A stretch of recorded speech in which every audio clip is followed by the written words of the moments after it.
여러분 모두 이름을 가지고 계시지요? 이름이 없는 분은 아무도 없습니다. 마음에 들든 들지 않든 이름이 있지요. 한국인 중에 가장 많은 이름이 무엇일 것 같습니까? 찾아보니까 제가 아직 별로 나온 게 없어요. 성씨는 김이박 순서. 김씨가 대한민국 사람 가운데 20%가 넘더라고요. 기독교인 숫자보다 많아요. 김씨 숫자가. 이름이 어떤 이름이 많은가 나와 있는 통계를 보니까 2008년부터 2020년까지 최근이죠. 2008년 1월 1일 이후부터 출생 신고된 그 이름의 통계는 나와 있어요. 시대에 따라서 이름의 좀그 유행이 다른데요. 2008년부터 지난해 2020년 12월 말까지 전자가족 시스템 데이터상으로 가장 많은 이름은 남자 이름은요. 민준이 제일 많아요. 성 떠나서 1위가 민준, 두 번째가 서준이, 세 번째 예준이, 네 번째 도윤이, 다섯 번째가 시우. 다섯 번째까지만 합니다. 제가 다섯 번째 하니까 아주 익숙한 이름이 있어가지고 지금 2008년 이후에 제일 많은 이름. 여자 이름으로는 1위가 서연이, 2위가 서윤이, 그 다음에 지우, 서현이, 민서, 이런 이름으로 쭉 이어지는 걸 봤어요. 오늘 우리가 본문에 있는 역대기서를 읽으면은요, 성경 통독할 때 읽기가 제일 거북스러운 부분 중에 하나입니다.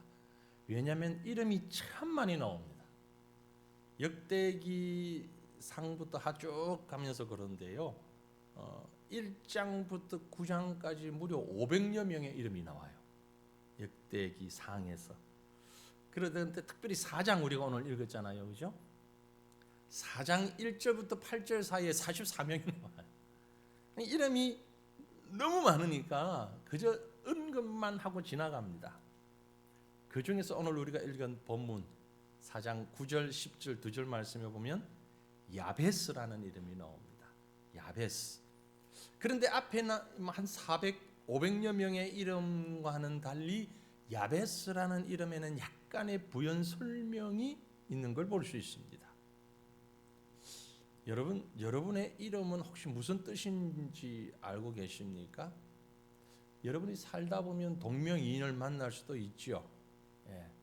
그런데 성경에 나오는 야베스라고 하는 이름은 아마 여러분 쉽게 들어보지는 못했을 것입니다.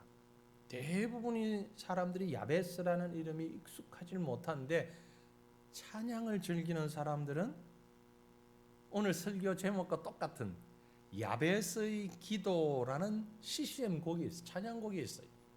그래서 유명하다 그럴까 아마 우리 귀에 조금 익숙해져 있을 뿐, 그러나 그 야베스의 기도라는 찬양을 즐겨 부르는 분에게도 야베스라는 사람을 아느냐 그러면 잘 모를 것 같아요. 그저 찬양 제목으로 알지 누군데 그 사람이 이렇게 반응이 나올 것 같아요. 흔한 이름은 아닙니다. 야베스라는 이름이. 여러분 세상에서 가장 귀한 이름은 어떤 이름일 것 같습니까? 하나님이 인정하는 이름 아닐까요? 하나님이 인정하는 이름. 성경을 보다 보니까 마지막 날 주님 앞에 섰을 때 주님이 부르시는 이름이 있어요. 요한계시록 20장 15절에 누구든지 생명책에 기록되지 못한 자는 불못에 던져지더라 그랬어요. 생명책에 이름이 기록되지 못한 자, 생명책에 기록된 이름, 생명책에 기록된 이름, 다른 말로 얘기하면 하나님 앞에 구원받는 자의 명단에 들어있는 이름, 가장 소중한 이름일 것입니다. 저와 여러분의 이름이 바로 그 생명책에 기록되어 있을 줄 믿습니다. 오늘 아침 저는 이 성경에 기록된 수많은 이름 가운데 생명책에 기록된 이름도 있을 것이고 그렇지 못한 이름도 있는데 그 중에 한 이름, 이 야베스라는 이름에 대해서 좀 묵상하며 은혜 나누기를 원합니다. 자, 먼저 그러면은요, 야베스가 어떤 사람이었는가를 좀 알아야 할 것 같습니다. 그죠? 너무 생소하니까. 그렇죠? 야베스 참 생소하지요? 성경은 야베스에 대해서 이런저런 얘기들을 많이 하고 있지 않아요. 단지 오늘 읽었던 9절 10절 역대기 4장 9장 10절 여기만 나옵니다. 여기 한번 딱 등장하는 이름이 왜 그리 유명해졌는지 모르겠지만 아마 그 찬양곡 때문이었을 거예요. 함축적인 말씀이 바로 오늘 본문 9절 말씀에 있습니다. 자, 9절 말씀을 같이 한번 읽어볼까요? 야베스는 그의 형제보다 귀중한 자라. 그의 어머니가 이름하여 이르되 야베스라 하였으니 이는 내가 수고로 낳았다 함이었더라. 야베스, 어머니가 아들의 이름을 야베스라고 지었습니다. 그 뜻은 무슨 뜻이냐면요, 고통, 수고 그런 말입니다. pain, trouble 이런 의미로요. 생각해 보세요. 여러분 앞에 제가 한국 최근에 이름들을 많이 얘기했는데 부모가 아이를 낳았을 때 이름을 지어줄 땐 주로 어떤 이름을 줬습니까? 축복된 이름 아니겠어요? 희망 가득한 이름, 듣기 좋은 이름, 부르기 좋은 이름, 기억하기 좋은 이름, 그리고 성씨와 붙여서도 아주 그 의미나 뜻이 참 좋은 이름. 거기다가 요즘은 영어로 써도 별로 거북하지 않는, 영어 발음도 잘 되는 이름, 그런 이름들을 많이 선호하죠. 그런데 야베스의 어머니는 왜 아이의 이름을 고통이라고 지었을까요? 자, 여러분 자녀나 후손들의 이름을 우리 손자들 이름 뭘로 지을까요? 고통이라고 해. 곰곰이 생각해 보면 쉽지 않은 일입니다. 아이가 큽니다. 동네 사람들이 어른들이 보고 부릅니다. 예, 고통아, 아픔아, 이리 와. 뭔가 어색하죠? 본인은 어땠을 것 같아요? 크면서 자기 이름을 누가 부를 때 듣습니다. 야, 아픔아, 고통아. 얼마나 듣기 싫을까? 얼마나 스트레스가 됐을까? 그런데 부모는 왜 그 아들의 이름을 야베스, 고통이라고 지었을까? 그 의문에 대한 답은요, 당시의 사회적, 문화적 상황을 이해해야 해답이 있습니다. 구약시대에는 사람의 이름을 지을 때에 부모나 아이가 처한 상황 혹은 고백을 담아서 이름을 지었어요. 예를 들면 아브라함, 뭐죠? 열국의 아비, 열국의 아버지다. 물에서 건져낸 사람 이름 뭐라고 지었어요? 모세. 물에서 건져내서 이스라엘 백성을 해방시키실 것이다. 너무 약삭 빨라서 발꿈치를 붙잡고 나왔다. 형이 발꿈치를 붙잡고 나왔다. 야곱. 그렇습니다. 자식을 달라는 간절하고 애절한 기도를 들어서 하나님이 그 기도의 응답으로 아들을 주셨다. 사무엘. 그런 이름의 뜻이 있지요. 마찬가지로 야베스도 그 부모가 고통 가운데서 낳은 아들이었기 때문에 이름을 고통이라고 지었던 것 같습니다. 수고, 고통. 자세히 보면 아이의 이름을 붙인 게 누구라고요? 어머니라고요. 그 말은 아버지가 안 계셨을 가능성이 크다라는 얘기죠. 그죠? 보통은 유대도 우리도 이 이름을 지금 문화 자체가 아버지 중심의, 남성 중심의 사회다 보니까 아버지가 이름을 지어줬다 그렇게 표현하기가 쉬운데 어머니가 이름을 지어줬어요. 그래서 학자들이 이제 이런저런 배경을 가지고 연구를 하는데 성경이 침묵하고 있으니까 알 수는 없어요. 그러나 추측하기를 아마도 미혼모로 낳은 아이가 아닐까 그런 추측을 합니다. 혹은 원치 않은 임신을 했지 않았을까 여러 가지 추측을 해요. 어느 쪽인지 정확히 알 수는 없지만 분명한 것은 아들을 낳을 때 별로 부모가 행복하지 않았다는 건 분명합니다. 특별히 엄마가. 많은 사람들의 축복 가운데 태어난 아이가 아니라는 거지요. 그러면 그렇게 태어났다고 해서 그 인생이 별 볼 일 없는 인생으로 끝나게 되는 것이 정상입니까? 아니지요. 여러분 혹시 이런 이름들은 들어보셨나요? 스티븐 잡스, 레오나르도 다빈치, 오프라 윈프리. 유명한 분들이죠. 이들의 특징이 뭡니까? 유명하다? 돈 많이 벌었다? 아니요. 또 다른 특징. 이들 모두가 사생아입니다. 사생아들이에요. 유복 가정에서 유복한 자녀로 태어난 사람들이 아니라는 얘기죠. 그런데 이들은 모두 역사상의 매우 위대한 인물, 놀라운 영향력을 끼친 인물들이 되었습니다. 사생아라는 불행한 자신의 인생, 고통스러운 자신의 삶, 비극적인 상황을 극복하고 이름을 남긴 사람들이죠. 오늘 야베스도 마찬가지입니다. 말씀드린 대로 역대기서에 기록된 500여 명의 이름 가운데 정말 고통과 아픔 가운데 태어난 야베스, 하나님은 그의 삶을 정반대의 삶으로 바꾸셨습니다. 오늘 9절 말씀 우리가 보았습니다만 그 중에 우리의 주목을 끄는 말씀이 야베스는 그의 형제보다 귀중한 자라. 그의 형제보다, 그게 나와 있는 다른 여러 이름들보다 귀중한 자다. more honorable, 매우 존경스러운, 매우 존귀한 이름이었다. 영예로운 자였다. 무기가 있는 자였다. 영향력이 있는 자였다. 칭찬받는 자였다. 남들이 부러워하는 사람이었다. 다른 말로 얘기하면 야베스는 태어날 때는 고통으로 태어났지만 그의 삶은 매우 존경받는, 고통 덩어리가 아닌 인생의 복덩어리로 삶을 마친 사람이다. 그런 얘기입니다.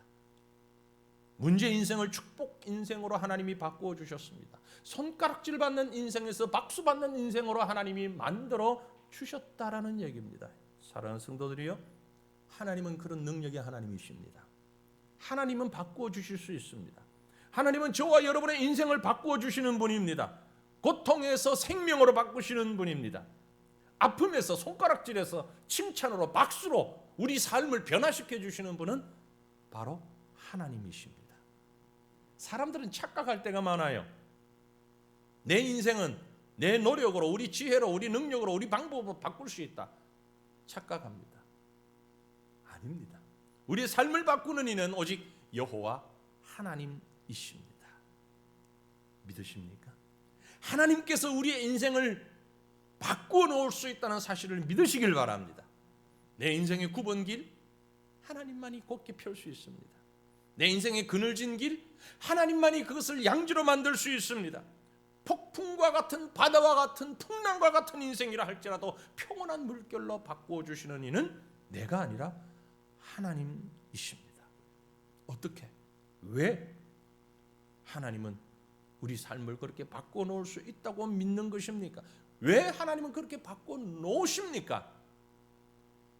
야베스의 인생을 보면 물론 하나님의 능력과 하나님의 의지가 그곳에 있었지만은 특별히 이 단 두 절 말씀에서 설명하고 있는 야베스의 모습에서는 야베스는 기도의 사람이었다라는 것이죠. 기도의 사람이었습니다. 그 기도의 사람 야베스를 하나님은 고통의 인생에서 정말 축복된 행복의 인생으로 바꾸어 놓으셨습니다. 어떤 기도 때문입니까? 그래서 오늘 말씀을 여기에 우리가 포커스를 맞춰 보려고 합니다. 야베스가 드린 기도의 내용이 무엇이었는가? 사랑하는 성도 여러분, 저와 여러분의 기도가 바로 야베스의 기도가 되기를 원합니다. 우리가 이런 기도를 주님 앞에 드렸으면 좋겠습니다. 어떤 기도를 하나님 앞에 드렸기에 이 짧은 문장 속에서 그의 인생이 바뀌어진 것 같은 그런 귀한 은혜를 우리가 찾을 수 있겠는가? 별다른 언급이 없습니다. 오늘 본문 10절 말씀을 다시 한번 다 같이 뜻을 생각하시면서 같이 읽어보십시다.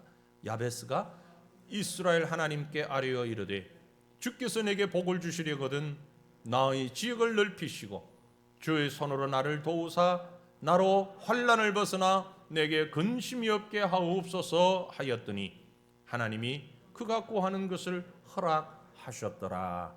아멘. 여기에 답이 있습니다. 야베스가 이스라엘 하나님께 아뢰어, 영어 번역이 뭐라고 했습니까? cried out, cried out, 울부짖었다는 얘기입니다. 하나님은 고통의 인생 야베스가 울부짖을 때에, 하나님을 향하여 간절히 메어 다닐 때에 우리 하나님은 그 고통의 인생을 존귀한 인생으로, 특별한 인생으로 변화시켜 주셨다라는 것입니다. 고통 속에 있는 야베스가, 태어나면서부터 아픔 가운데서 태어난 야베스가, 다른 모든 사람들보다 출발선이 한참 뒤쳐져 있는 야베스가 할 수 있는 일은 하나님을 향하여 부르짖는 것밖에 없었습니다. 하나님을 향하여 몸부림치고 매달렸다는 의미입니다. 전적으로 하나님을 의지했다는 것입니다. 이것이 바로 성도에게 주어진 특권입니다. 간절히 기도할 수 있는 것, 하나님을 향하여 부르짖어 아뢰올 수 있는 것, 고함치라는 얘기가 아닙니다. 우리의 심령이 오직 하나님만을 향하여서 간절하고 매우 전력하는 자세로, 누가 뭐라 그래도 다 제쳐두고 하나님만을 향하여 하나님만을 바라보고 하나님만을 집중하여 간구하는 모습을 cried out, 아뢰었다. 우리말에는 그저 좀 평범하게 아뢰었다라고 얘기하지만 그 의미는 부르짖었다는 거죠. 하나님을 향하여 부르짖었다. 사랑하는 성도들이요, 우리의 삶이 하나님을 향하여 부르짖는 이런 삶으로 살아갈 수 있기를 주님 이름으로 축복합니다. 우리가 할 수 있는, 우리가 해야 하는 너무 소중한 일이고 가장 중요한 일입니다. 부르짖어 뭘 어떻게 간구해야 할까? 야베스의 기도에서 그가 이런 기도를 드렸다는 것을 우리는 볼 수 있습니다. 먼저, 주님, 주께서 내게 복의 복을 주시옵소서. 사랑하는 성도 여러분, 복 받기 원하시죠? 주저하지 마세요. 대답하는데 주저하지 마세요. 복 받기 원하시죠? 속으로는 원하면서 아닌 척 그렇게 하지 마시고, 복을 원하며 또 구해야 합니다. 왜 주저합니까? 당연히 기복신앙이라고 지적받을까 봐 그렇죠. 당연히 기복신앙이 돼서는 안 됩니다. 하지만 복을 원하며 복을 누리는 것까지 금해서는 안 돼요. 다시 말씀드려서 기복신앙이라는 건 뭡니까? 복을 신앙의 최종 목표로 잡는 거예요. 복을 위해서 믿음 생활한다, 그건 기복신앙입니다. 매우 어리석고 잘못된 신앙이에요. 하지만 바른 신앙의 사람들에게 주어지는 복은 은혜며 감사의 내용입니다. 문제는 복의 기준을 어떻게 잡느냐가 문제겠지요. 복의 근거를 어디를 생각하느냐 하는 것이 문제겠죠. 야베스는 복이 무엇인지, 그리고 그 복을 누가 주시는지 알았던 것 같습니다. 그래서 하나님을 향하여 복을 간구하고 있는 것입니다. 하나님이 주시는 복이 무엇인지 알고 있었습니다. 하나님께 간구하는 것은 자신이 누리기 위한 이기적인 복이 아니라 한마디로 복에 복을 더하여 주옵소서. 이 말은 복의 양을 크게 해달라는 얘기가 아닙니다. 복의 복이라는 말은 복 위에 더 겹쳐서 복을 달라는 말이 아니고, 나를 통하여 다른 사람이 복을 받을 수 있도록, 즉 내가 복의 통로가 되게 해주옵소서라는 얘기예요. 복의 통로, 복의 도구. 창세기에 보면 아브라함에 관한 얘기가 나오죠. 12장에 하나님이 아브라함을 부르시는 장면이 나오는데요, 우리가 그 말씀을 가지고 아브라함의 하나님을 복의 하나님으로 믿고, 하나님이 아브라함을 무엇으로 삼으셨다? 복의 근원으로 삼으셨다고 말씀합니다. 자, 창세기 12장 1절, 2절, 3절 말씀입니다. 여호와께서 아브라함에게 이르시되 너는 너의 고향과 친척과 아버지의 집을 떠나 내가 내게 보여줄 땅으로 가라. 내가 너로 큰 민족을 이루고 내게 복을 주어 내 이름을 창대하게 하리니 너는 복이 될지라.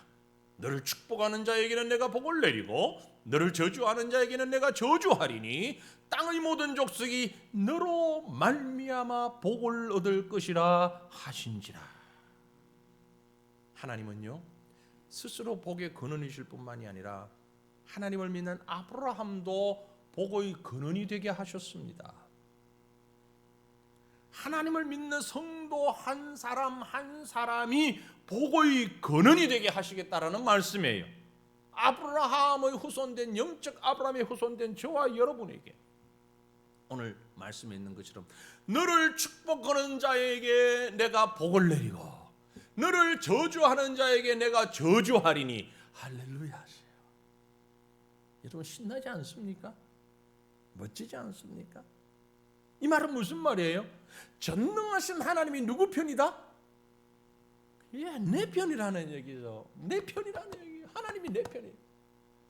내가 얼마나 대단한지 나에게 복 주는, 나를 축복하는 사람에게 하나님이 복을 주시고 나에게 저주하는 사람에게 하나님이 저주를 주신다는 거예요.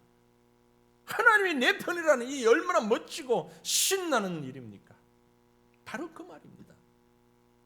전능하신 여호와 앞에서 복을 구하시면 그 복은 나만 누리는 복이 아니라 나로 인하여 다른 사람이 누릴 수 있는 그런 복을 베풀 수 있도록 저와 여러분을 복의 통로로 사용해 주시겠다는 것입니다.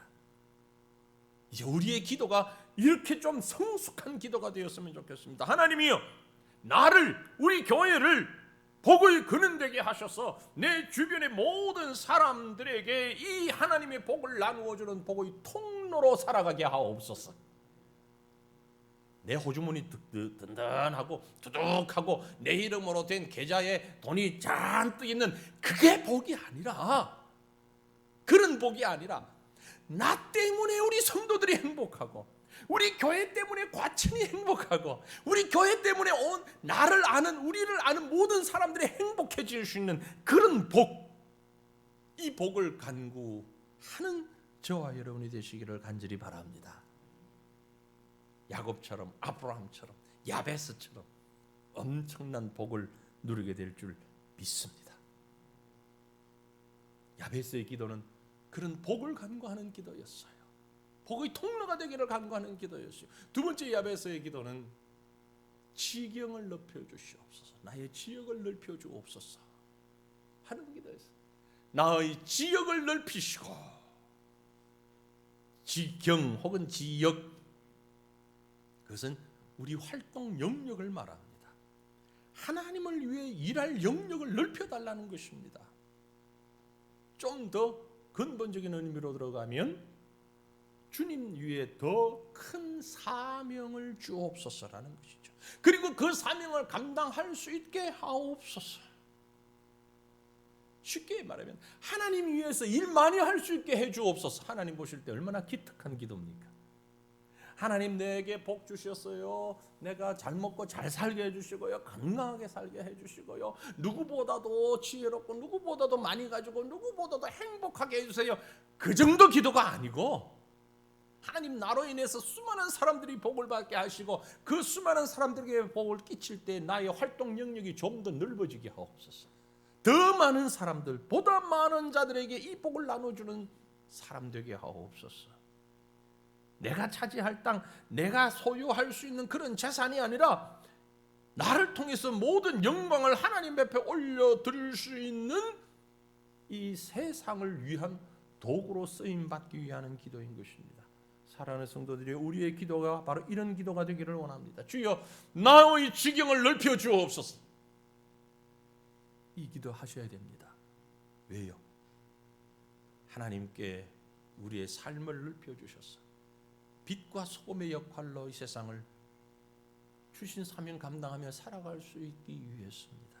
저는 개인적으로 제 가슴에 간직하며 기도하고 즐겨 참 그 말씀 앞에 서며 기도하는 그런 말씀이 있어요. 아마 우리 성도님들은 오래전부터 저를 알았던 분들은 저를 통해서 이 말씀의 설교를 여러 번 들으셨을 것입니다. 이사야 54장 1절로 3절 말씀이에요. 같이 한번 우리 읽어볼까요? 잉태하지 못하며 출산하지 못한 너는 노래할지어다. 산고를 겪지 못한 너는 외쳐 노래할지어다. 이는 홀로 된 여인의 자식이 남편 있는 자의 자식보다 많음이라. 여호와께서 말씀하셨느니라. 내 장막들을 넓히며 내 처소의 휘장을 아끼지 말고 널리 펴되 너의 줄을 길게 하며 너의 말뚝을 견고히 할지어다. 이는 내가 좌우로 퍼지며 내 자손은 열방을 얻으며 황폐한 성읍들을 사람 살 곳이 되게 할 것임이라. 이 복을 나에게 내려 주시옵소서. 이 은혜를 나에게 내려주시옵소서. 내 모습은 비록 별 볼 일 없는 연약한 자입니다. 잉태해보지 못한 여인처럼, 아이를 낳고 싶으나 출산해보지 못한 여인처럼, 간절히 낳고 싶은데 아이가 없어서 세상 사람들의 손깍지를 받던 고대 사회를 생각하면서 그렇게 별 볼 일 없는 것처럼 보이던 나를, 그런 자지만 장막틀을 넓히며 휘장을 아낌없이 펼치는 자, 말뚝을 견고히 하며 좌우로 사방으로 황폐한 성읍들을 사람 살만한 곳을 만드는 일에 쓰임받기 원합니다. 이게 이사야의 고백이었고 제 가슴에 있는 하나님을 향한 간구이기도 하고, 야베스가 오늘 드린 기도, 하나님 내 지역을 넓혀 주시옵소서라는 고백이 바로 이 고백인 것입니다. 이 기도가 저와 여러분의 기도가 되기를 주님 이름으로 축원합니다. 사랑하는 성도들이여, 여러분의 지경은 어디까지입니까? 그 지경이 얼마나 넓어요? 얼마나 넓습니까? 여러분의 활동 무대가 어느 정도 됩니까? 하나님께서 우리 새과천교회를 세워주시고 우리 성도들을 부르신 것이 과천만을 위해서입니까? 아닙니다. 좀 더 넓히셔야 됩니다. 대한민국이 여러분의 지경입니까? 세계로 넓히시기를 바랍니다. 제가 처음 목사 안수를 받고 아주 초년생일 때 선배 목사님 하신 말씀이 기억납니다. 목사 안수를 받는 그날, 여러분은 이제 한 교회 목사가 아닙니다. 전 세계 전 인류의 목사입니다. 저는 그 말이 지금도 가슴에 남아있어요. 한 교회만을 위해서 세운 목사 이전에 모든 사람들을 위한 목사다. 하나님이 우리를 성도로 불러주신 이유가, 우리를 교회로 불러주신 이유가 한 지역만을 위해서 아닙니다. 우리 교회는 과천시를 위해서 한정된 지경에 그것만을 위한 교회가 되어서는 안 됩니다. 우리 지경은, 우리 교회의 지경은 온 세상입니다. 한국 땅은 물론이고 방글라데시, 일본, 인도, 태국, 인도네시아, 중국, 캄보디아, 베트남, 라오스, 지금 우리가 협력하며 기도하고 있는 선교사들이 가 있는 곳, 파송한 선교사, 협력하는 선교사들이 간 곳 모두가 우리 교회의 지경입니다. 우리 총회 선교에 속한 선교사가 사역하는 42개국 모두가 우리의 지경이 되어야 합니다. 특별히 하나님께서 우리 새과천교회를 통해서 방글라데시에선 우리가 품고 우리가 기도하는 교회들이 있습니다.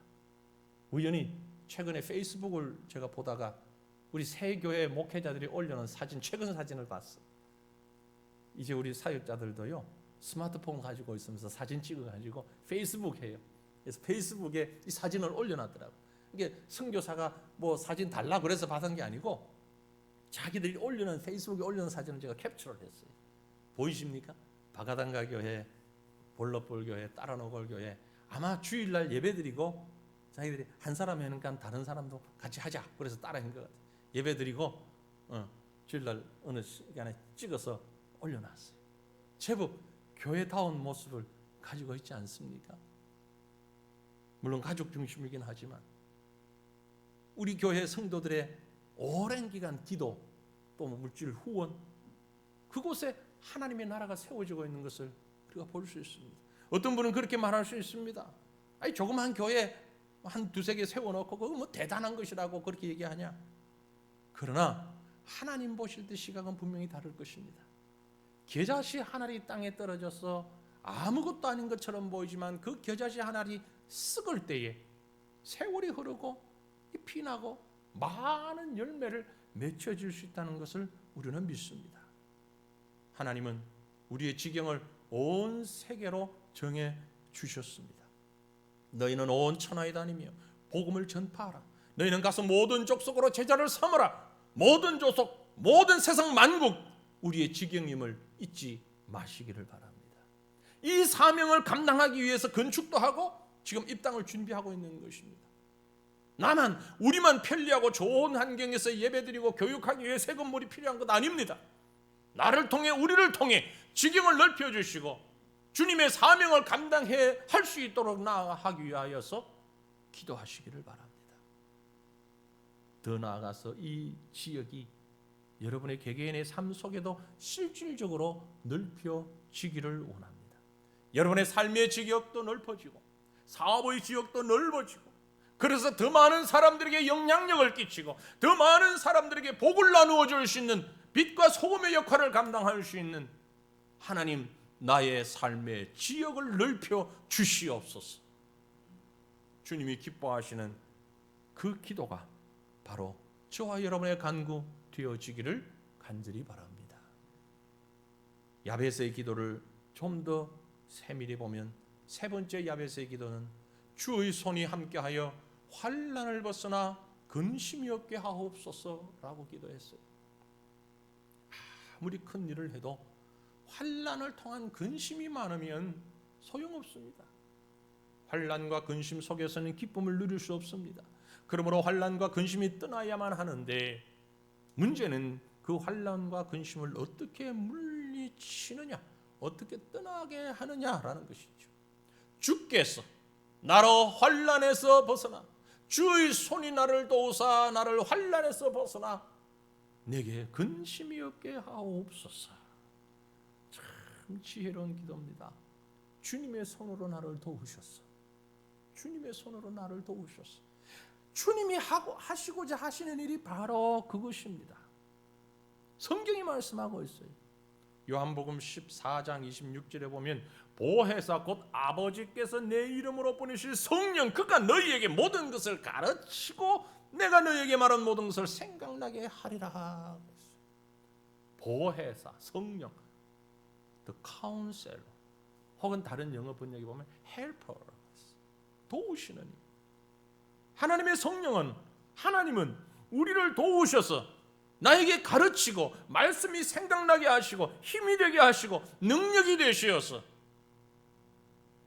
내가 이 환난을, 내가 이 문제를 해결하는 것이 아니라 주님께서 해결하실 수 있는 능력을 우리에게 공급해 주신다는 것입니다.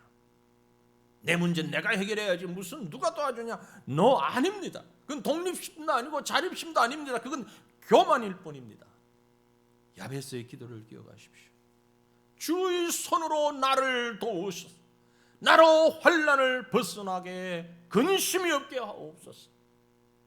하나님께서 저와 여러분의 삶 가운데 친히 임재하시어서 우리의 보혜사가 되셨어. 우리의 카운셀러, 우리의 헬퍼가 되셔서 우리를 환난 가운데 벗어나게 할 줄 믿고 그 하나님께 간구할 수 있기를 간절히 바랍니다. 그렇게 기도할 때에 어떻게 한다고 했습니까? 그가 구하는 것을 허락하셨다. 중요한 것은요, 우리가 환난과 근심을 벗어나 주의 이름으로 일어나게 하옵소서라고 기도하기 전에 미리 걱정하고 염려하고 포기해버릴 때가 많다는 것이죠. 포기해버리는, 미리 겁먹어버려. 내가 이렇게 하면 남편이 뭐라고 할 텐데, 내가 이렇게 하면 시부모님이 뭐라 할 텐데, 내가 이렇게 하면 우리 회사의 상사가 뭐라고 할 텐데. 알았어 그만 분쟁을 일으키지 말아야지. 주일날도 출근하고 주일날도 뭐하고 이러실 눈치 보고.